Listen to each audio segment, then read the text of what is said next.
Oh, he looks as dumb as you. I guess kids of someone who drop out of middle school are also stupid. A classmate named Catherine, who for some reason always looked down on me, looked into Ryan's face. She was a Harvard graduate. She was good-looking but had a terrible personality. That's what Catherine said after looking at Ryan's face. I could tolerate being mocked myself, but it pained me when she insulted my son, Ryan. Despite my patience, I raised my voice. His education level doesn't matter. Just because you went to Harvard doesn't give you the right to speak to my son like that.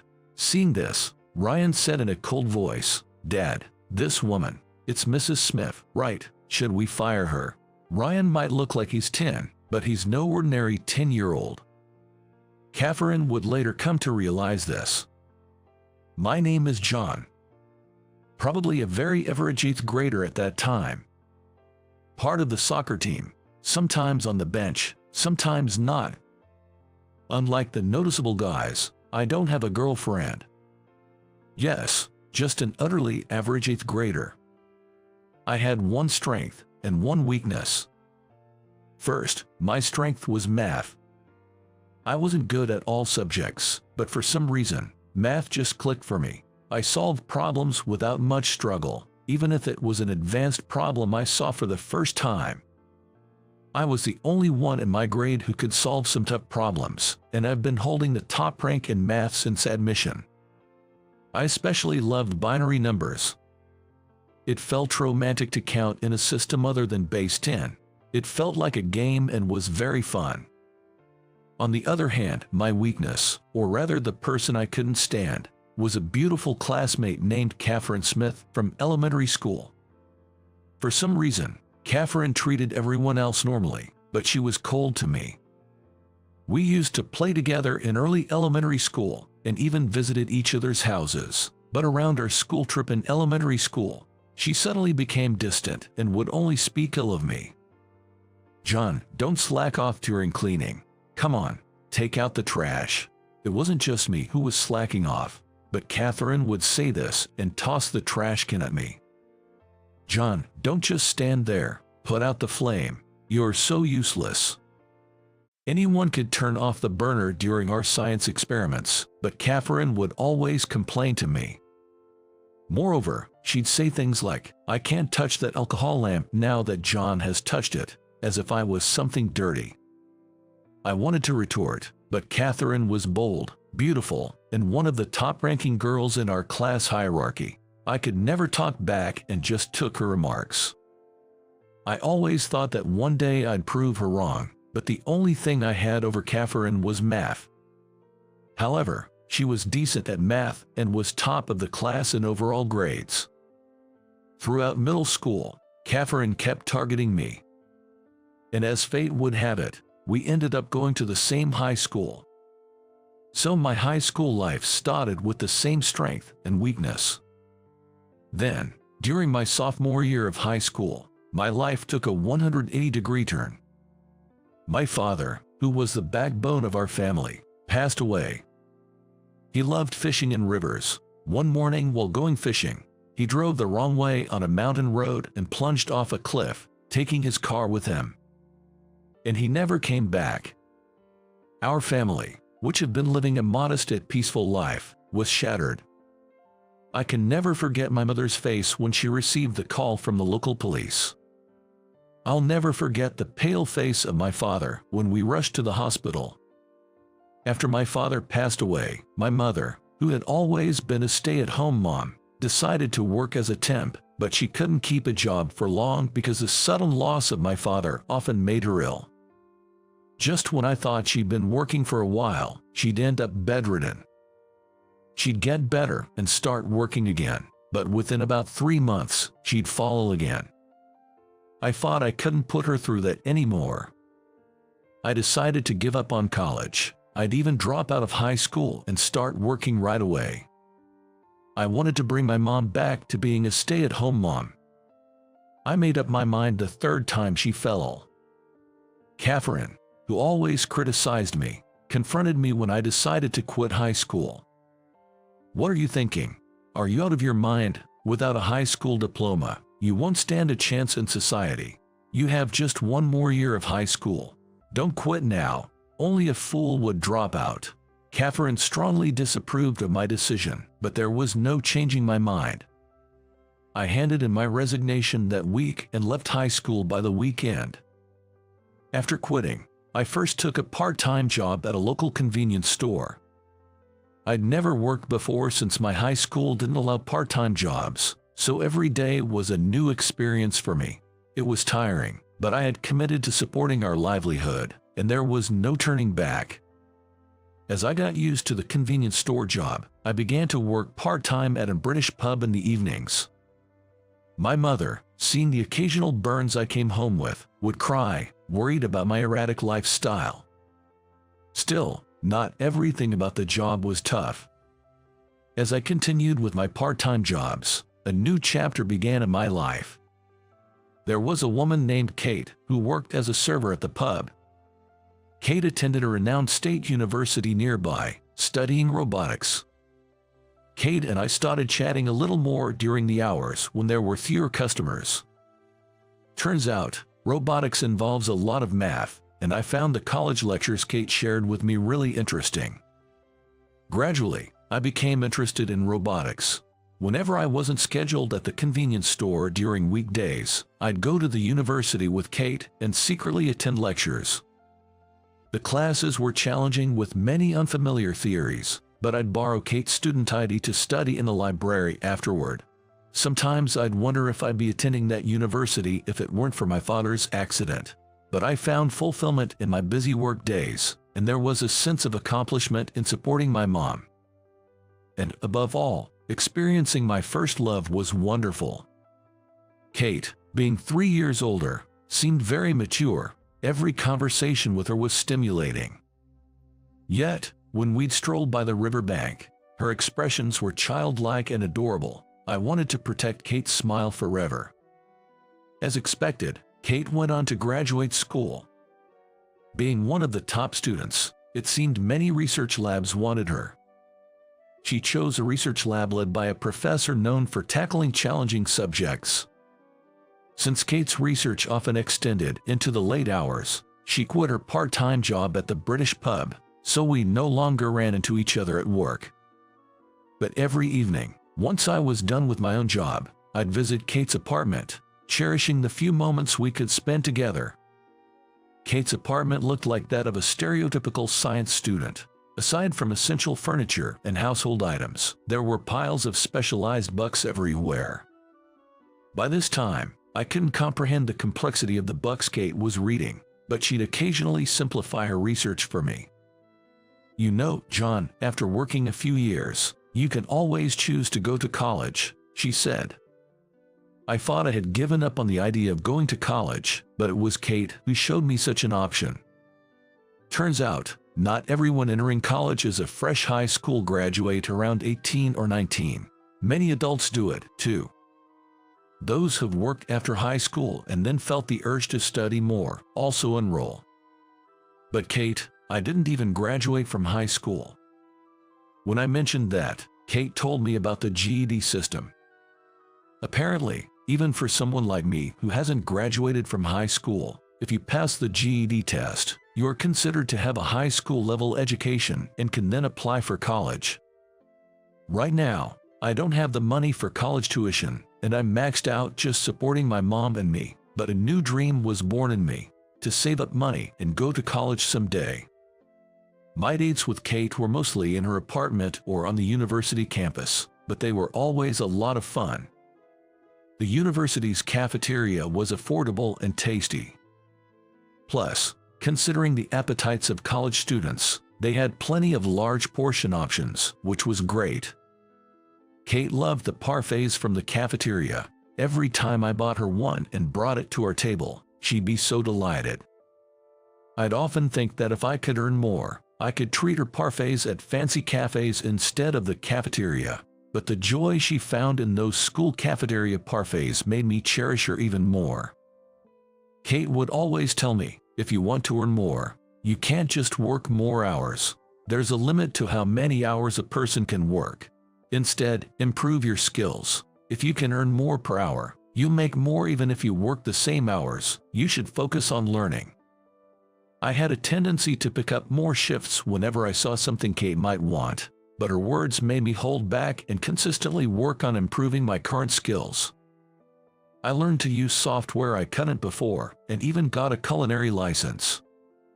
Though it cost money to study, and sometimes felt like a financial setback, once I got that culinary license, the manager at the pub I worked at praised me and raised my hourly wage. As a result, I was able to buy Kate the necklace she had been eyeing for Christmas. And with my improved computer skills, I got a job as a computer class instructor through a friend's recommendation. Leaving my convenience store job that I had since dropping out of high school, teaching computer skills to folks in the community meant a significant bump in my monthly earnings. Around this time, my mom, feeling healthier, started working part-time, reducing the financial burden on our household. Little by little, I started saving money. With savings in hand, I began to think about marrying Kate. And when Kate graduated from grad school in the spring, we joyfully tied the knot. Our life together, as she started her job as a researcher after her postgraduate studies, was incredibly happy. We rented a small place, but whichever of us got home first would make dinner, and we'd eat together every evening. Even the moments just lying together, I felt so happy being aware of Kate's presence beside me. I continued to juggle my jobs as a computer instructor and a part-timer in pub's kitchen. One day, the manager approached me, saying he wanted me to run the kitchen for a newly opening pub. It seemed I was the only part-timer with a culinary license.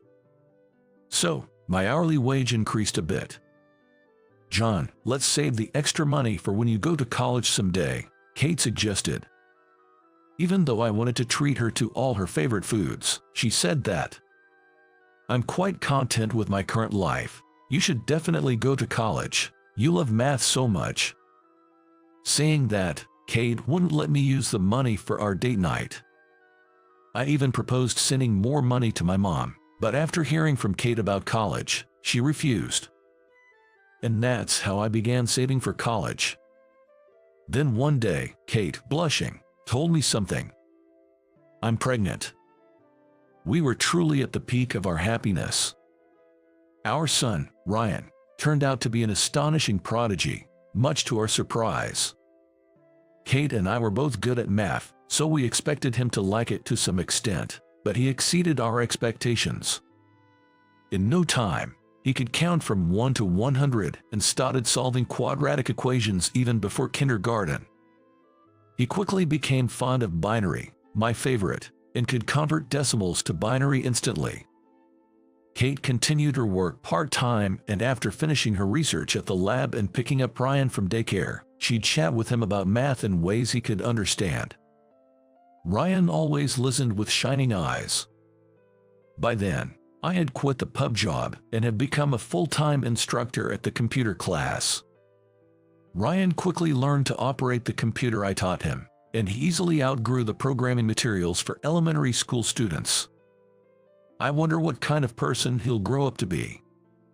One night, while stroking the sleeping Ryan's hair, Kate said this and suddenly began to cry.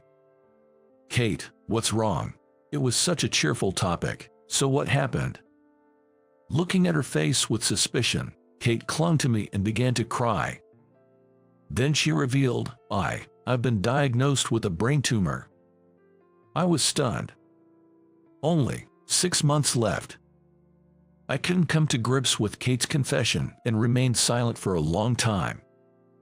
I need to support Kate. I knew it, but I couldn't help picturing my father's pale face. Now, even Kate. It reminded me of the atmosphere when my mother answered the phone that day. It's terrifying. Please tell me it's a lie. Tell me you're just groggy. I couldn't accept Kate's illness, and for a while, life continued as usual. Kate went for treatments, but she never talked about her illness since then. I thought maybe we could just pretend it never happened. But one day, a call came from the lab. Kate collapsed. Lying in the hospital bed, Kate had regained consciousness but was hooked up to several lines, breathing through an oxygen mask. I wanted to look away, but the situation had escalated to a point where I couldn't. "Please, look after Ryan." By the time I finally accepted the reality of her words, Kate's condition had deteriorated to a level beyond treatment. For the month before Kate passed away, we repeatedly talked about Ryan's future. Kate apologized to me and Ryan, again and again. She had nothing to apologize for. The hardest part was for Kate, having to leave Ryan behind. "Ryan has an incredible talent," Kate kept saying. I felt the same way. "I'll do everything I can to help Ryan harness his exceptional gifts." Kate often took Ryan to the lab, where everyone adored him. She asked me to keep taking him to the lab even after she's gone. With the help of everyone in the lab, I promised to provide the best education possible. At dawn, on the day when 6-year-old Ryan held back tears and said, "Mom, Dad and I will do our best, don't worry," Kate was called to heaven at the young age of 33. Having lost a loved one twice, I couldn't afford to break down. I had to protect my son, Ryan. From that day, we started a new life, focusing on nurturing Ryan's talents. Time passed, and as Ryan's 10th birthday approached, we went to celebrate at a famous upscale restaurant known for its traditional dishes. After enjoying our meal, we were satisfied and just stepping out of the entrance when I noticed a familiar face. Catherine. It was Catherine, an old acquaintance from elementary to high school. She was there dining with her boyfriend. Upon seeing us, the corner of her mouth twisted into a smirk. "You, dining in such a fancy restaurant, even though you dropped out of middle school. Out of your league, don't you think? Middle school dropout or not, what's that got to do with anything?" I didn't want to provoke Catherine, especially with Ryan around. I tried to leave quickly, but she kept on throwing jabs. "You probably can't even educate your child properly with your dropout status, can you?" I had promised Kate to prioritize Ryan's education, so this really got under my skin. Still, I tried to ignore her and started to leave with Ryan. "Look at him. He's got that clueless look, just like a dropout's child. I guess stupidity runs in the dropout family." Catherine pushed further. Although I could handle insults thrown at me, when she insulted Ryan, I lost it and snapped back. "My educational background has nothing to do with this. Just because you went to Harvard doesn't give you the right to talk that way about my son." "Oh, come on. Is it because you didn't even finish high school?" Catherine continued to mock. Ryan suddenly said in a cold voice, "Dad, this woman, it's Miss Smith, right? Should we fire her?" "What are you talking about, Ryan?" Attempting to reprimand him, Ryan continued, "She's a business associate of my company. She might not know me, but I've seen her. She's from the security firm we've outsourced to, so at the very least, I can have her removed from the current project. Right, Miss Smith?" "Ryan, there's no need to retaliate, no matter how much one is mocked." That being said, I might have snapped back a bit earlier. I tried to silence Ryan's harsh words. "What? How can a kid like this be associated with my company? There's no way you can fire me. Talk in your dreams." Clearly shaken by being addressed by Ryan, Catherine snapped back and disappeared into the restaurant with her partner. "Ryan, you shouldn't talk about firing someone like that," I advised him, but Ryan still looked discontent. Ryan can be a bit sharp-tongued at times. Well, being acknowledged as a member in Kate's lab, researching robotics as an elementary schooler, and even doing system development, I can see why he might have become a bit assertive and outspoken. But kindness and relationships are the foundation for all. Just because he's a child doesn't excuse everything he says, especially since he's working with adults on system development. He needs to be careful with his words. Ryan developed a digital photo album app. It became a massive hit. With the profits, we set up a company to develop the next app. On paper, I was listed as the CEO, but in reality, Ryan was the one pulling most of the strings. The security aspect of that album app was outsourced, and Catherine worked for the outsourced company. When I reprimanded him for speaking rudely to an outsourcer, Ryan pouted for a while, but when I said, "Mom will cry," he calmed down and muttered, "Sorry." It was a few days after the incident at the upscale restaurant. A data breach occurred at Catherine's company. Fortunately, the information leaked wasn't directly related to Ryan's app, but we found ourselves dragged into the whole mess. "You did it, didn't you?" Holding a grudge about that incident before, Catherine accused Ryan of being the culprit.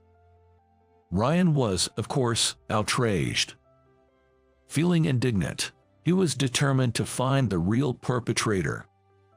Fortunately, the method of the leak wasn't too complicated. It seemed like he'd just have to decrypt some codes and trace back a few IP addresses. With the help of everyone in the lab, when they decrypted the code and tracked the address, it surprisingly led to the computer of Tom, the boyfriend who had accompanied her to that upscale restaurant that time. When Catherine confronted him, Tom readily admitted that he had someone else do it for him. I was just jealous of how capable Catherine seemed, able to do anything.